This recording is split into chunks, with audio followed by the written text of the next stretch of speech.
Namaste, welcome back, beautiful souls. This is the tarot card of the year reading for the Emperor.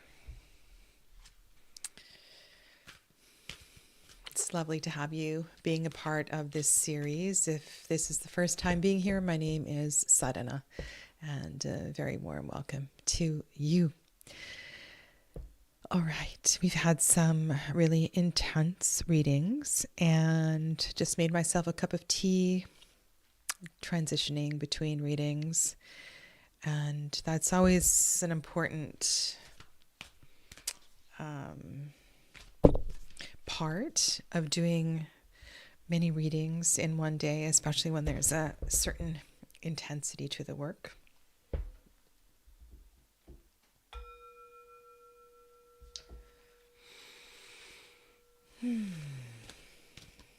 So, how might the Emperor fare in the year of the Hermit, or in a 9-year?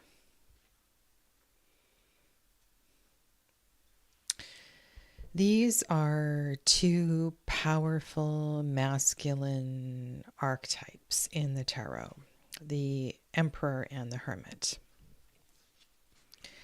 And they have different approaches to leadership, to guidance. In some ways, they may support one another, and in other ways, they may find great disagreement with each other, where the Hermit tends to withdraw and reflect within,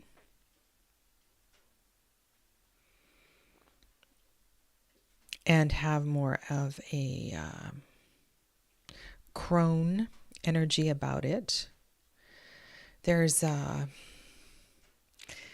almost feel like a young CEO within the energy of the Emperor, who is the first archetype of the zodiacal year.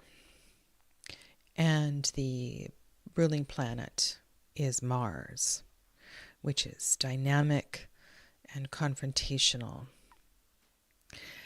So I don't know. I've said, there's certain things that have come up in various readings that have surprised and challenged me as a reader. And so we'll just have to see what unfolds here. So your archetype that you're working with this year is a 4. It's foundational. It's manifest. It's leadership. And so this might be an approach to that. It might give you a particular strength that you need to lead, to guide your life.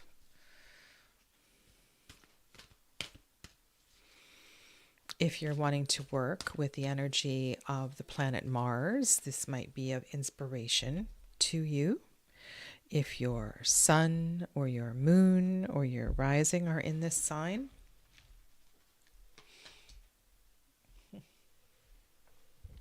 first card is the Empress, and that's kind of harmonious.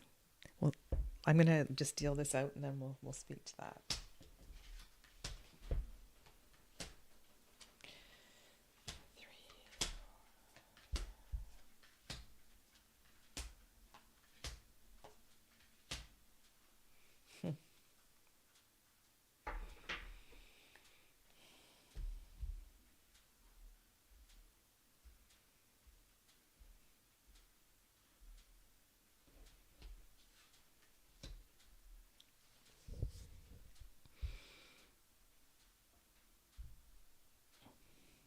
Now, I won't always say that the Empress leads with a gentler hand,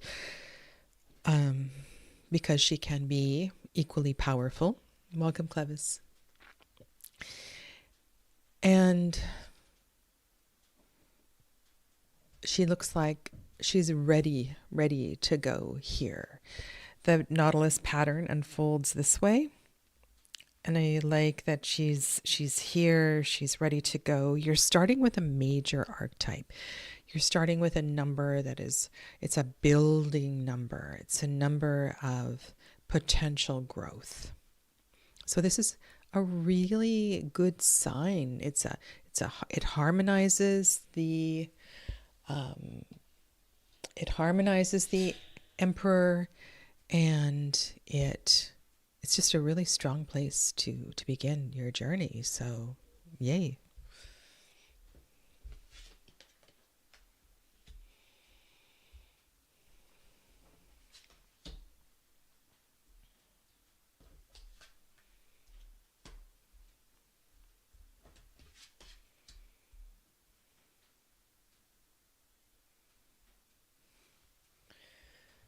Okay, Aquarius, here we go.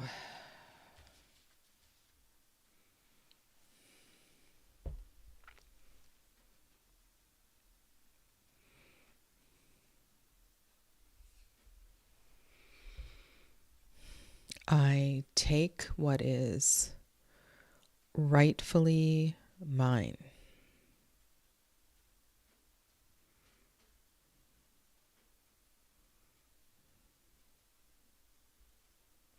What lies behind that? Swords are a sense of empowerment and strength. They are a weapon. They are the word. They are the voice.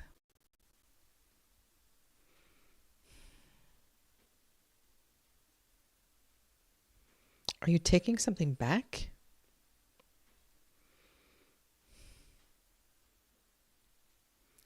Interesting. I'm not sure I've ever had that thought before.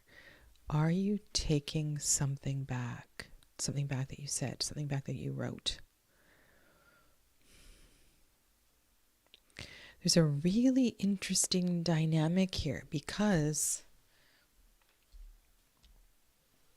the Chariot moves in the flow of the Nautilus, but the Seven of Swords goes back. It's retreating back.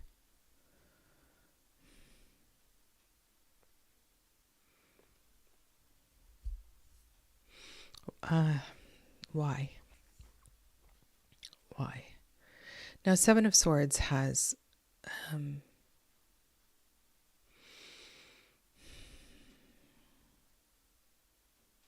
and it's a 7, right? The Chariot is a 7 and the Seven of Swords is a 7, and they're going in opposite directions. And if you look at the Chariot card, the reason it works is because the left horse and the right horse have taken a moment to figure out which way they're going to go.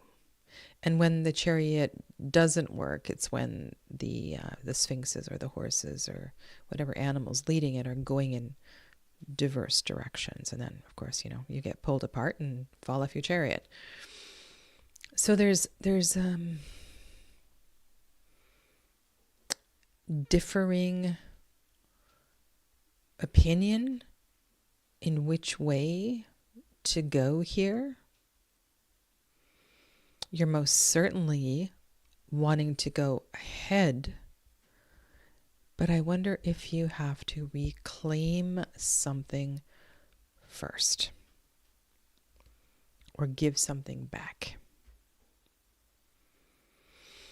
This is a lunar decant, 7 of Swords. It is a 7, so Venus number. It's one of those cards that's kind of foggy, cloudy. Only you really know what it's about. And the Empress is stepping right into this.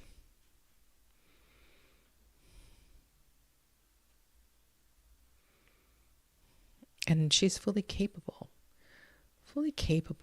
of handling this. And then I also think about sevens in terms of the idea of the number 4 and the number 3 and the way that they are building energies.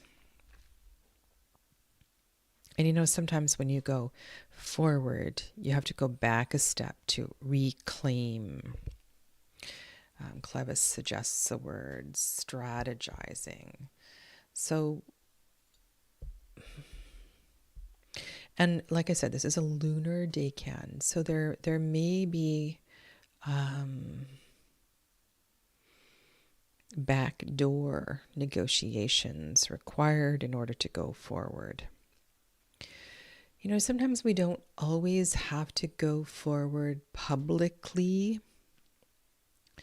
There may be very good reasons to not completely reveal your strategy, to not completely reveal your motivation.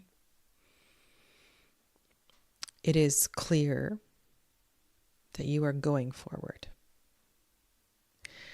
And with the Eight of Wands on the bottom of the deck, sorry, I'm just warming my hands with my teacup.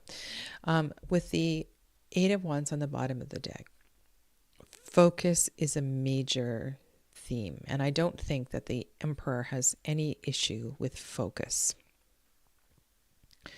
Control maybe, focus no.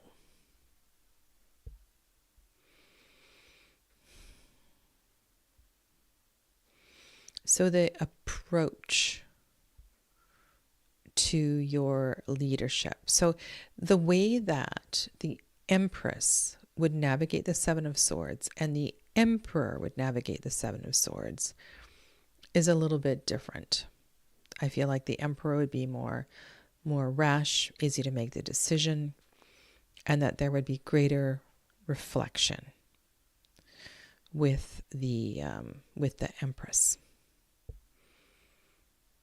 And this is deep thought, deep concern that has the potential to carry you forward. So there's something that needs to be contemplated, understood, yes, even strategized before heading off and running with this next development or next idea.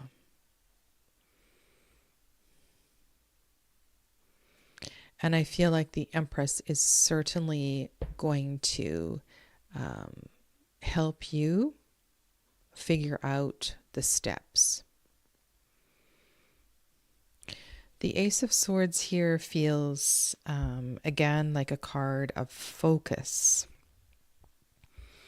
Rather than being concerned with multiple approaches, multiple strategies, multiple documents, multiple words, let's take this one idea, this one word, this one document, and focus on it and its development.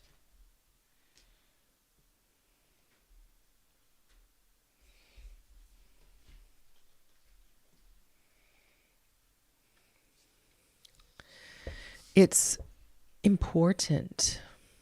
It's important. It's important to you, and it has been important to you for some time. And it's only now that you've been able to capture it. Having the one here, again, helps with the energy to carry forward, and I feel like it does, again, help with strategy and thinking about your approach and how you're going to move with this is an important aspect. The Page of Swords and the Magician are in alignment for sure. And Page of Swords and Magician together can feel naive. And yet they can also take you back to the beginning, a long time ago. An idea that began to develop a long time ago.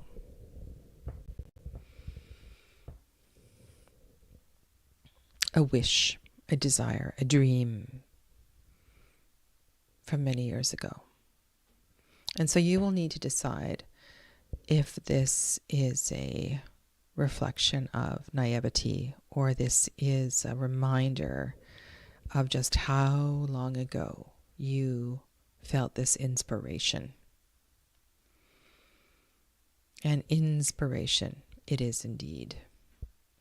And look at how the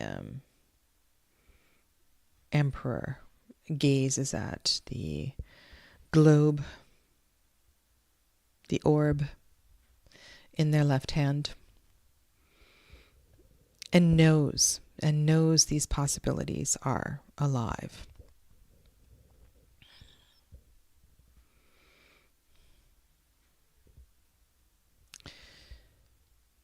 There's something here, though, that it feels a little cautionary. It feels not necessarily naive, but early in development.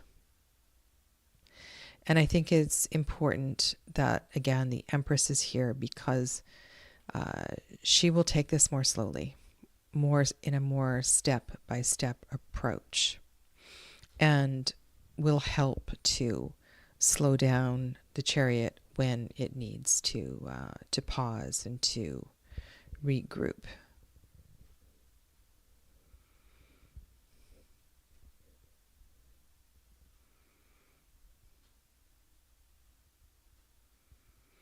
Okay, so your key message here is to focus, to stay focused on not necessarily the light at the end of the tunnel, but don't let your gaze, your choices be guided by distractions.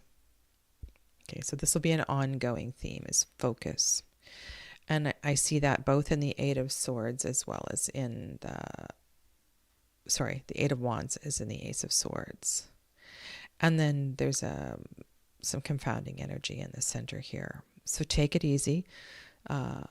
Take it slowly, step by step. Be mindful. Reflect. And yet know in your heart of hearts that this is indeed a forward moving, a forward motion kind of a year. That there is plenty of energy here to carry you with whatever endeavor you are putting energy into. Okay? And if you would like to take this reading to the next step, here is the link for part 2. And if I don't see you there, have a lovely rest of your day. And I look forward to your comments later. Take good care. Namaste. Thanks, Clevis.